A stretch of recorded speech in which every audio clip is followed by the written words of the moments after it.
আমাদের এই নিরাপদ সমাজ গঠন করতে অনেক চ্যালেঞ্জের সম্মুখীন হতে হয়। এই মাদক, জুয়া, নাশকতা এগুলো অন্যতম চ্যালেঞ্জ। জুয়া একটা নীরব ধাতক, নীরব বাদী। এটা প্রথমে একটা আনন্দ দিয়ে হয়তো শুরু হয়, যখন জুয়া খেলে তখন প্রাথমিকভাবে সে আনন্দ পায়, কিন্তু এটার শেষ পরিণতি হয় করুণ। এর ফলে সে পারিবারিকভাবে, সামাজিকভাবে হেয় প্রতিপন্ন হয়, অর্থনৈতিকভাবে ক্ষতিগ্রস্ত হয়, পরিশেষে চুরি, ডাকাতি, ছিনতাই এই ধরনের কাজের সাথেও জড়িয়ে পড়ে।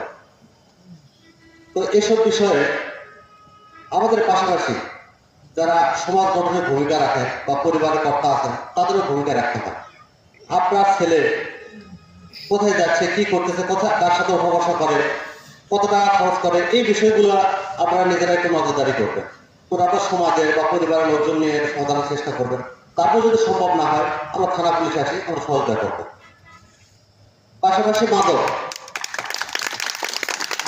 কিন্তু একটা জাতিকে ধ্বংস করার জন্য একটা অনেক বড় হাতিয়ার। এই মাদকের কারণে একটা ব্যক্তি যেমন ধ্বংস হতে পারে, তার পরিবার ধ্বংস হতে পারে, সর্বোপরি একটা জাতি ধ্বংস হতে পারে।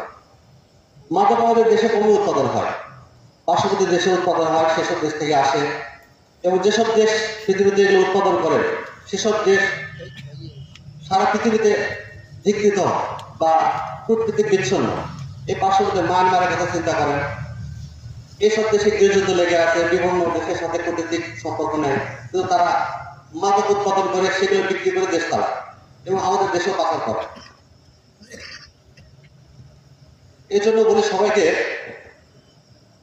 বর্ডার এলাকা হলে বা বর্ডার এলাকার অধিবাসীদের অনেক দায়িত্ব থাকে এটা প্রতিরোধ করা, কিন্তু দেখা যায় যে বর্ডার এলাকার লোকজনই এসব ব্যবসার সাথে জড়ায় পড়ে।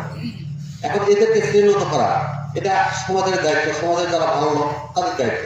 সমাজে কিন্তু ভালো মানুষের সংখ্যাই বেশি, খারাপ লোকের সংখ্যা কম।